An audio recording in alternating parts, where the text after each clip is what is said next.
Doubtnut पर आप पाएं कोटा के बेस्ट और टॉप टीचर्स जैसे एनवी सर, जीबी सर, आकांक्षा मैम की फ्री वीडियो लेक्चर्स। आज ही डाउनलोड कीजिए डाउटनेट ऐप। Hello guys. तो आज हम वीडियो में अपना स्टडी करेंगे chapter 14 respiration in plants. Okay, अभी तक हमने प्लांट फिजियोलॉजी के दो चैप्टर्स कवर कर लिए हैं, transport in plants and photosynthesis in higher plants. अब हम आएंगे रेस्पिरेशन इन प्लांट्स पे। ओके, अब बाकी जो अपने चैप्टर्स थे उनकी तरह ये भी एक इंपॉर्टेंट टॉपिक है प्लांट फिजियोलॉजी का। एग्ज़ाम में दो क्वेश्चन अपने इस चैप्टर से भी आते हैं। अब दो क्वेश्चन मतलब कि पूरे 8 मार्क्स। ठीक है, तो प्लांट फिजियोलॉजी का काफ़ी अच्छा खासा वेट है जिसका होता है। तो अब देखते हैं इसमें क्या क्या हम स्टडी करेंगे। सबसे पहले डू प्लांट्स ब्रीथ। अब प्लांट्स ब्रीथ करते हैं या नहीं करते उसके बारे में हम स्टडी करेंगे। वैसे आप एक खुद सोचो, हमने अभी लास्ट चैप्टर फोटोसिंथेसिस स्टडी करा था। ओके, उसमें हमने क्या देखा था कि ड्यूरिंग लाइट रिएक्शन अपने जो प्लांट्स हैं ये क्या बनाते हैं, एटीपी और NADPH। ठीक है, या NADPH2। अब रेस्पिरेशन में भी बेसिकली होता क्या है, रेस्पिरेशन में भी ऑक्सीडेशन होता है किसका, ग्लूकोज का। ठीक है, प्लांट्स क्या कर रहे थे अपने, देखो CO2 प्लस H2O वाटर को यूज़ करके ये क्या बनाते हैं, C6H12O6 प्लस ऑक्सीजन लिबरेट होता है। अब रेस्पिरेशन में होता है ऑक्सीडेशन ऑफ ग्लूकोज, यानी कि ये जो ग्लूकोज आया है अब इसको ऑक्सीजन की प्रेजेंस में ब्रेक करा जाएगा CO2 में प्लस H2O में, और फिर से यहाँ से अपना रिलीज़ होगा क्या, ATP, NADPH2। अल्टीमेटली बेसिकली देखो ATP ही बनता है। तो अब ये चीज़ ज़रा समझ में नहीं आ रही प्लांट्स के लिए क्या, कि पहले तो उन्होंने ATP यूज़ करके ग्लूकोज बनाया, अब इस ग्लूकोज को फिर से ब्रेक करके कार्बन डाइऑक्साइड और वाटर में चेंज कर दिया और फिर से यहाँ पे ATP बना रहे हैं। तो मतलब जब इनको अल्टीमेटली ATP ही चाहिए था तो ये जो लाइट रिएक्शन से अपना ATP बन रहा था उसी को क्यों नहीं यूज़ कर लिया। ठीक है, तो अब देखो इससे क्या होता कि प्लांट की खुद की कमी तो पूरी हो जाती, यानी कि उसको जो फूड मिल रहा था या अपना वो जो लाइट रिएक्शन से फोटोसिंथेसिस परफॉर्म कर रहा था उसको ATP जो मिल रहा था उसकी खुद की कमी तो पूरी हो जाती। लेकिन वो सारे ऑर्गेनिजम्स जैसे कि खुद ह्यूमन बींग्स जो heterotrophic mode of nutrition show करते हैं, यानी कि जो दूसरे ऑर्गेनिजम्स पे या प्लांट्स पे डिपेंड करते हैं फॉर फूड, ओके, उनकी कमी कैसे पूरी होती, उनका न्यूट्रिशन या फूड रिक्वायरमेंट कैसे पूरा होता। इसलिए प्लांट को फोटोसिंथेसिस करना पड़ता है, वो ग्लूकोज बनाता है, ग्लूकोज को स्टोर करता है किसकी फॉर्म में, फ्रूट्स की फॉर्म में, वेजिटेबल्स की फॉर्म में, उसको कंज्यूम करते हैं एनिमल्स। ठीक है, अब एनिमल्स के अंदर क्या होता है, यहाँ पे फोटोसिंथेसिस वाला प्रोसेस नहीं हो रहा, यहाँ पे डायरेक्टली ग्लूकोज को यानी कि C6H12O6 को ब्रेक किया जाता है किसकी प्रेजेंस में, ऑक्सीजन की प्रेजेंस में, और यहाँ पे हमें क्या मिलता है, carbon dioxide, water plus energy. Okay, तो ये होता है अपना रेस्पिरेशन। तो भाई क्या समझ में आ गया होगा कि रेस्पिरेशन प्लांट्स के अंदर क्यों हो रहा है। इसी को हम थोड़ा इंट्रोडक्शन वाले पोर्शन में डिटेल में स्टडी करेंगे। नेक्स्ट होगा अपना ग्लाइकोलाइसिस। अब ये ग्लाइकोलाइसिस क्या है, बेसिकली यहाँ पे ग्लूकोज का ब्रेकडाउन किया जाता है इन एब्सेंस ऑफ ऑक्सीजन। ठीक है, अब कैसे ब्रेकडाउन किया जाता है वो हम देखेंगे। अब एक चीज़ उससे पहले समझो, अगर ग्लूकोज का हम एक ही साथ पूरा का पूरा ब्रेकडाउन कर देंगे तो उतनी एनर्जी रिलीज़ नहीं करता, इसलिए ग्लूकोज को स्टेप बाय स्टेप यानी कि थोड़ा थोड़ा करके ऑक्सीडेशन करना पड़ता है या उसमें से हाइड्रोजन्स वगैरह रिमूव करने पड़ते हैं ताकि एनर्जी जो है स्टेप्स में रिलीज़ हो और अल्टीमेटली कलेक्ट होकर हमें बहुत सारी एनर्जी मिले। ठीक है, तो ग्लाइकोलाइसिस क्या है, बेसिकली एक तरीका है। फिर उसके बाद हम देखेंगे फर्मेंटेशन। अब क्या है कि ग्लाइकोलाइसिस के बाद हमें मिलता है, हम यहाँ पे लिख देते हैं, ग्लाइकोलाइसिस के बाद हमें मिलता है पायरुवेट। ओके, अब पायरुवेट जो होता है इसका ब्रेकडाउन ऑक्सीजन की प्रेजेंस में हो सकता है और एब्सेंस में भी हो सकता है, यानी कि ऑक्सीजन यहाँ पे प्रेजेंट है यहाँ पे नहीं है। तो जब एनारोबिक ब्रेकडाउन होता है किसका, पायरुवेट का, और वी कैन से इन एब्सेंस ऑफ ब्रेकडाउन होता है पायरुवेट का, तो उस प्रोसेस को हम क्या कहते हैं, फर्मेंटेशन कहते हैं। ठीक है, जब O2 की प्रेजेंस में पायरुवेट का ब्रेकडाउन होगा तो उस प्रोसेस को हम क्या कह देंगे, एरोबिक रेस्पिरेशन। और यहाँ पे हम स्टडी करेंगे क्रेब्स साइकिल के बारे में, ओके, जिसको हम सिट्रिक एसिड साइकिल भी कहते हैं। और इसके अंदर हम क्या देखेंगे कि पायरुवेट जो अपना आया है, ठीक है, उसका स्टेप बाय स्टेप कैसे ब्रेकडाउन हो रहा है, कैसे उसका ऑक्सीडेशन हो रहा है और कैसे वहाँ से एनर्जी रिलीज़ हो रही है। फिर उसके अंदर हम स्टडी करेंगे एरोबिक रेस्पिरेशन के अंदर अपना इलेक्ट्रॉन ट्रांसपोर्ट सिस्टम, जो हमने फोटोसिंथेसिस में भी स्टडी करा था, और वहाँ पे हमने स्टडी करा था क्या, कि जो इलेक्ट्रॉन ट्रांसपोर्ट सिस्टम होता है वो सेल के अंदर दो जगह होता है, एक क्लोरोप्लास्ट के अंदर और एक माइटोकॉन्ड्रिया के अंदर, और दोनों जगह वहाँ पे वो किस में हेल्प करता है, एटीपी जनरेशन में। तो फाइनली यहाँ पे भी हम इलेक्ट्रॉन ट्रांसपोर्ट के बाद कीमोऑस्मोटिक हाइपोथेसिस देखेंगे। अब क्योंकि वहाँ पे हमने डिटेल में समझ लिया है तो यहाँ पे आपको समझने में इतनी मुश्किल नहीं होगी। मेन जो इस चैप्टर का सबसे टफ टॉपिक होता है, या टफ भी नहीं कह सकते, बेसिकली कन्फ्यूजिंग टॉपिक जो होता है वो अपना इलेक्ट्रॉन ट्रांसपोर्ट सिस्टम होता है। जैसे वहाँ पे इलेक्ट्रॉन्स का ट्रांसपोर्ट हो रहा था, इन केस ऑफ फोटोसिंथेसिस ऐसा नहीं होता, यहाँ पे थोड़ा अलग तरीके से होता है। यहाँ पे जो प्रोटॉन का कंसंट्रेशन इंग्रेडिएंट होता है उसको थोड़ा अलग तरीके से बनाया जाता है, तो उसको भी हम अच्छे से देखेंगे, ठीक है। उसके बाद अपना क्या है, रेस्पिरेटरी बैलेंस शीट, ठीक है। इसमें हम देखेंगे कि फाइनली ग्लूकोज के बाद, ग्लाइकोलाइसिस के बाद या क्रेब्स साइकिल के बाद अल्टीमेटली हम कह सकते हैं कितना एटीपी अपना गेन हुआ, कितना एटीपी यूज़ हुआ, तो वो सब हम इसमें देखेंगे। फिर अपना आता है एम्फीबोलिक पाथवे। एम्फीबोलिक का मतलब क्या है कि देखो, ऐसा पाथवे जिसके अंदर कैटाबॉलिज्म और मेटाबॉलिज्म यानी कि ब्रेकडाउन और फॉर्मेशन दोनों देखने को मिले, ठीक है। तो बेसिकली इसके अंदर हम क्या देखेंगे कि अपने जो डिफरेंट सबस्ट्रेट्स हैं, अभी अपना फोकस रहेगा ग्लाइकोलाइसिस और सिट्रिक एसिड साइकिल में ग्लूकोज के ऊपर, लेकिन अब हमें पता भी तो होना चाहिए कि भाई सारे सबस्ट्रेट जो होते हैं, यानी कि प्रोटीन हो गया, फैट्स हो गया, उनका भी तो ब्रेकडाउन होता है जब एनर्जी का रिक्वायरमेंट ज़्यादा होता है। तो उनका ब्रेकडाउन कैसे होता है, अल्टीमेटली वो भी ब्रेक करके क्या बनाते हैं, ग्लूकोज बनाते हैं या ग्लिसरॉल बनाते हैं। तो कह सकते हैं कि मेन जो अपना प्रोसेस है रेस्पिरेशन का, वो कहीं ना कहीं ग्लूकोज वाले मैकेनिज्म से पास होके जाता है, तो हम एम्फीबोलिक पाथवे में देखेंगे। अब लास्ट बचा है अपना रेस्पिरेटरी क्वोशंट। ये बहुत सिंपल सा टॉपिक है, लेकिन एग्ज़ाम में इससे बहुत ज़्यादा क्वेश्चन आते हैं, ओके। इसका फॉर्मूला क्या होता है, volume of CO2 evolve to volume of O2 consumed. यानी कि जैसे आप ग्लूकोज का ब्रेकडाउन कर रहे हैं, तो ग्लूकोज के ब्रेकडाउन के करते टाइम कितना वॉल्यूम ऑफ CO2 इवॉल्व हुआ और कितना O2 उसने यूज़ किया, वही अपना क्या होगा, रेस्पिरेटरी क्वोशंट। तो इस केस में हम ग्लूकोज, प्रोटीन और फैट्स का रेस्पिरेटरी क्वोशंट देखेंगे। एग्जाम में डायरेक्टली वैल्यू पूछ जाती है रेस्पिरेटरी क्वोशंट्स की, ओके। तो स्टार्ट करते हैं हम अब चैप्टर के इंट्रोडक्शन से। तो देखो ऊपर जो हमें इस पैराग्राफ में दे रखा है, ये ऐसी ही फालतू है, एग्जाम में नहीं आता, ठीक है। अब यहाँ पे दे रखा है डू प्लांट ब्रीथ। अब प्लांट ब्रीथ करते हैं, जाहिर सी बात है, तो ही हम उसके बारे में रेस्पिरेशन स्टडी कर रहे हैं, ठीक है। इंपॉर्टेंट थोड़ा क्या है कि ये जो अपना यहाँ से स्टार्ट कर रखा है ये वाला पैराग्राफ, कि जो एनर्जी रिक्वायर्ड होती है किसके लिए, लाइफ की जो बेसिक प्रोसेसेस होती हैं, ठीक है, वो सब कहाँ से आती हैं, ऑक्सीडेशन ऑफ सम मैक्रोमोलिक्यूल्स, और उस मैक्रोमोलिक्यूल्स को हम क्या कहते हैं, फूड कहते हैं। अभी जो मैक्रोमोलिक्यूल है यानी कि अपना फूड और वी कैन से ग्लूकोज वगैरह है, ये सिर्फ कौन बना पाता है, ग्रीन प्लांट्स और साइनोबैक्टीरिया, ठीक है। अब इस प्रोसेस को हम क्या कहते हैं, फोटोसिंथेसिस। ये सब हमने लास्ट लेक्चर में स्टडी कर रखा है, तो आप वो चैप्टर देख सकते हैं। ये क्या करते हैं, ट्रैप करते हैं लाइट एनर्जी को और कन्वर्ट करते हैं उसको केमिकल एनर्जी में, और स्टोर करते हैं किसकी फॉर्म में, ग्लूकोज में, सुक्रोज में और स्टार्च में, ओके। अब होता क्या है, एक हमने क्वेश्चन ऊपर स्टडी करा था या डिस्कस करा था बेसिकली, कि प्लांट्स ब्रीथ क्यों करते हैं, मतलब उनके ब्रीथ करने का रीज़न क्या है, क्योंकि फोटोसिंथेसिस तो हो ही रहा है, ठीक है। तो फोटोसिंथेसिस में जो एटीपी बन रहे हैं उसको डायरेक्टली क्यों नहीं यूज़ कर सकते हैं। तो हमने ऊपर एक रीज़न बताया था कि भाई जो अपने एनिमल्स वगैरह हैं वो प्लांट पे डिपेंडेंट है, लेकिन जब हमने फोटोसिंथेसिस स्टडी करा तो हमने एक और चीज़ पढ़ी थी कि फोटोसिंथेसिस हमेशा कहाँ पे होता है, ग्रीन पार्ट्स ऑफ प्लांट के अंदर। क्यों, क्योंकि बस वही कंटेन करते हैं क्लोरोप्लास्ट।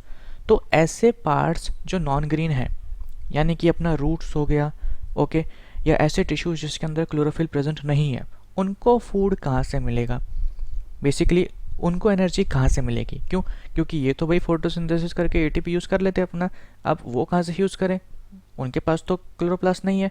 तो इसलिए भी प्लांट को रेस्पिरेशन करना ज़रूरी होता है।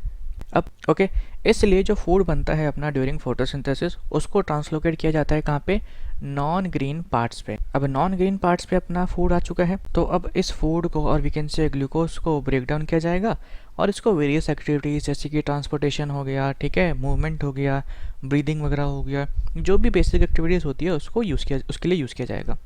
दूसरा रीज़न हमने ये बताया था कि भैया जो एनिमल्स होते हैं वो हेट्रोट्रॉपिक होते हैं, तो जब हेट्रोट्रॉपिक हैं तो फूड के लिए किस पे डिपेंड करेंगे, प्लांट्स पे या दूसरे एनिमल्स पे।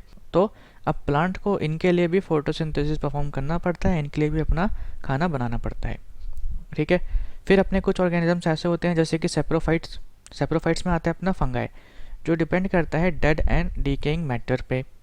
तो बेसिकली ये कहना चाह रहे हैं कि अल्टीमेटली जितने भी ऑर्गेनिजम्स हैं कहीं ना कहीं फूड पे डिपेंड करते हैं, ठीक है। और ये फूड वगैरह कहाँ से आता है? From photosynthesis. इसलिए फोटोसिंथेसिस एक इम्पॉर्टेंट प्रोसेस है, ठीक है। अगर प्लांट फोटोसिंथेसिस नहीं करते, सिर्फ अपने लिए करते, फूड वगैरह नहीं बनाते, लाइट रिएक्शन को यूज़ करके सिर्फ एटीपी बना ले, तो हमें फूड वगैरह कुछ नहीं मिलेगा। तो इस चैप्टर में हम स्टडी करेंगे किसके बारे में? Cellular respiration. Cellular respiration basically क्या होता है कि जो ग्लूकोज वगैरह है, यानी कि जो अपना फूड है, उसका ब्रेकडाउन कैसे होता है, ठीक है। और जो एनर्जी है, या कह सकते हैं एटीपी वगैरह जो है, उसका सिंथेसिस कैसे होता है। क्यों? क्योंकि हमने जो वो वाला प्रोसेस था, ठीक है, गैसेस एक्सचेंज वाला प्रोसेस जो था, वो हमने ट्रांसपिरेशन के अंदर पढ़ लिया था, ठीक है। फिर हमने देख लिया कि भाई इन्होंने फूड कैसे बनाया। ओके, फूड बनाने के बाद जब अब वो बन गया है, तो अब उसका क्या करना है? ब्रेक डाउन करना है, ताकि एनर्जी बनी जाए। तो हम वो देखेंगे वो कैसे होता है, ठीक है। तो अपना बेसिक रेस्पिरेशन प्लांट्स के अंदर भी और एनिमल्स के अंदर भी सेम होता है। हम क्या करते हैं? फूड लेते हैं, फूड हमारे सेल्स के अंदर जाता है, ठीक है। अब सेल्स में जो माइटोकॉन्ड्रियास होते हैं, जैसे कि आपको पता है, पहले डाइजेशन होगा, डाइजेशन करने के बाद जो अपने स्टार्च वगैरह होते हैं उनको ब्रेक किया जाता है, किसकी फॉर्म में? ग्लूकोज की फॉर्म में, सिंपलेस्ट सब्सटेंसेस की फॉर्म में। उनको फिर एब्जॉर्ब कर लिया जाता है और ब्लड स्ट्रीम के थ्रू डिफरेंट सेल्स के पास भेजा जाता है। सेल्स उसको एब्जॉर्ब करते हैं, फिर वो जाता है अपना माइटोकॉन्ड्रिया के अंदर, और वी कैन से साइटोप्लाज्म के अंदर। साइटोप्लाज्म में होता है ग्लाइकोलाइसिस, हम आगे देखेंगे, और माइटोकॉन्ड्रिया के अंदर होता है क्रैब्स साइकिल। तो इन दोनों प्रोसेस की हेल्प से एटीपी प्रोड्यूस होता है, और उस एटीपी की हेल्प से सेल जो है अपनी वो पर्टिकुलर एक्टिविटी को परफॉर्म करता है। तो यहाँ पे हमारा पूरा फोकस रहेगा सेल्यूलर रेस्पिरेशन पे। तो अब देखो, इन्होंने आगे ये लिख रखा है कि फोटोसिंथेसिस कहाँ पे होता है? क्लोरोप्लास्ट के अंदर। लेकिन जो ब्रेकडाउन होता है कॉम्प्लेक्स मॉलिक्यूल्स का, ठीक है, वो होता है अपना साइटोप्लाज्म में और माइटोकॉन्ड्रिया में। तो यहाँ पे रेस्पिरेशन की बहुत सिंपल सी डेफिनेशन दे रखी है, breaking of CC bonds. CC bonds अपने ग्लूकोज के होते हैं, और we can say complex compounds के, through oxidation within cells leading to release of considerable amount of energy. उसी को हम क्या कहते हैं? रेस्पिरेशन कहते हैं। यानी कि जब हम सीसी बॉन्ड्स ब्रेक करते हैं या उसको ऑक्सीडाइज करते हैं, सिंपल टर्म्स में किसी भी कॉम्प्लेक्स कंपाउंड का ऑक्सीडेशन करते हैं, तो उसकी वजह से एनर्जी रिलीज होती है, ठीक है। और उस एनर्जी को ही यूज़ किया जाता है, और उस पूरी प्रोसेस को हम क्या कहते हैं? रेस्पिरेशन कहते हैं।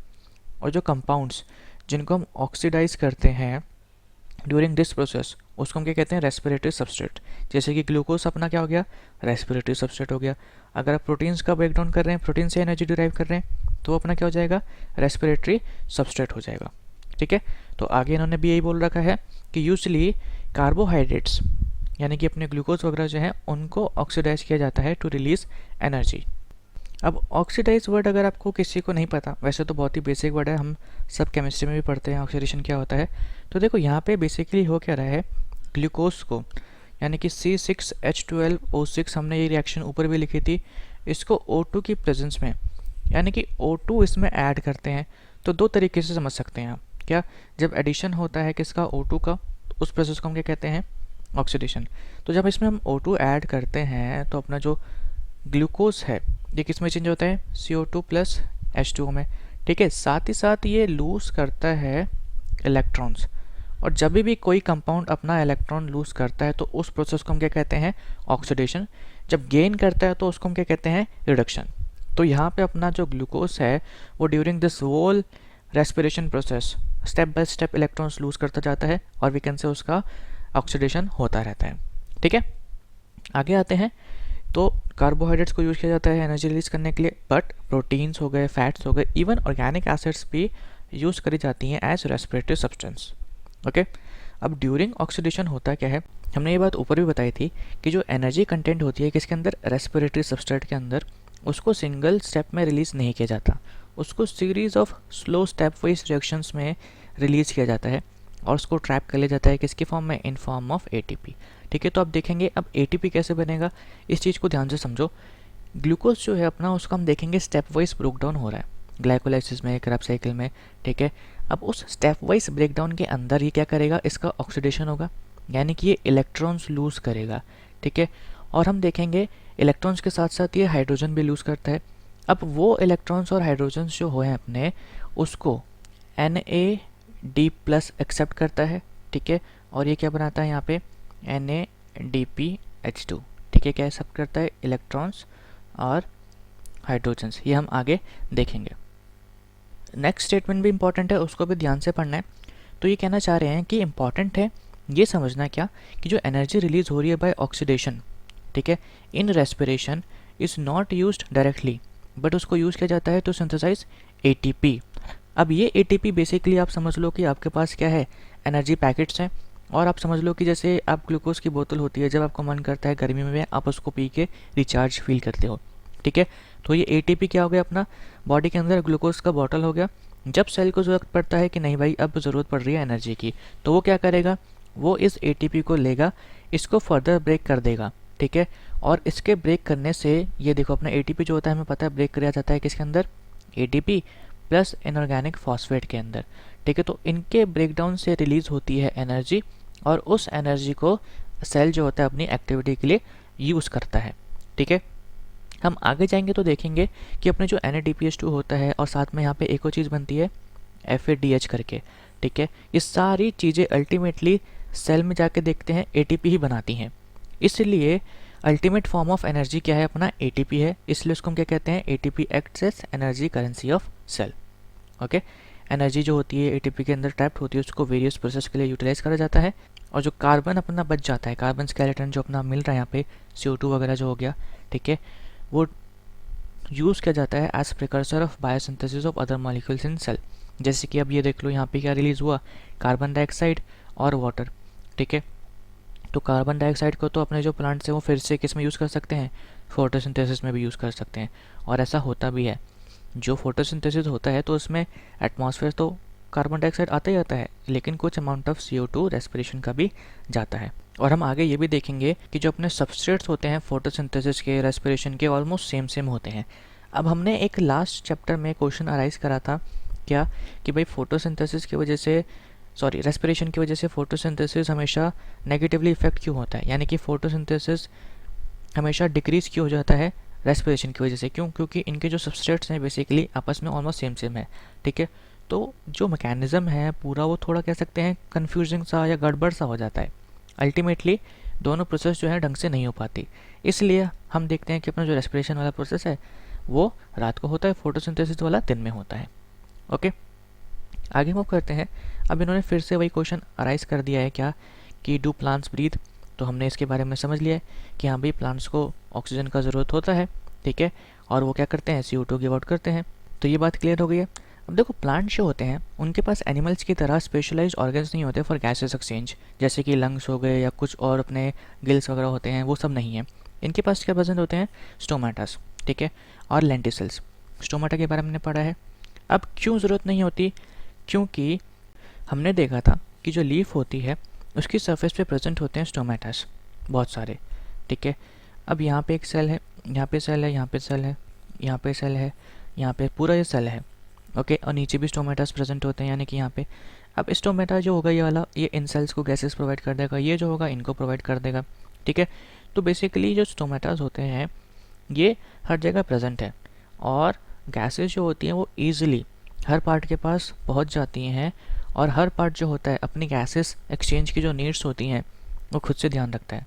और यहाँ पे ट्रांसपोर्ट ऑफ गैसेस की भी ज़रूरत नहीं पड़ती, क्यों, क्योंकि स्टोमेटास हमने देखा है वो यूनिफॉर्मली डिस्ट्रीब्यूटेड होते हैं, ओके। दूसरी बात, प्लांट जो होते हैं अपने, इनकी डिमांड जो होती है इतनी ज़्यादा नहीं होती फॉर गैसेस एक्सचेंज, ओके। और बात करें हम किसकी, रूट, स्टेम और लीव्स की, तो ये रेस्पायर करते हैं बहुत लोअर रेट पे कंपेयर टू एनिमल्स। इनको गैसेस की ज़्यादा रिक्वायरमेंट कब होती है, ड्यूरिंग फोटोसिंथेसिस के टाइम पे, और उस टाइम भी इतना प्रॉब्लम नहीं होता, क्योंकि यहाँ पे हमने देखा है कि हर सेल के पास ऑलमोस्ट स्टोमेटास प्रेजेंट ही है। हर सेल के पास नहीं तो कह सकते हैं कि आप मतलब एक स्टोमेटा अराउंड 5-6 सेल को तो ईजिली कवर करता है, इतना उसका पॉपुलेशन होता है, ठीक है।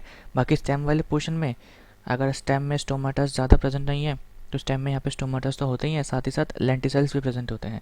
लेंटिसल्स आर बेसिकली पोर्स जो कब बनते हैं, ड्यूरिंग सेकेंडरी ग्रोथ। अपना जो एपिडर्मिस होता है वो रप्चर कर जाता है, ठीक है, और फिर वो लेंटिसल बना देता है, तो उसके थ्रू भी गैसेस एक्सचेंज हो जाता है। तो हम कह सकते हैं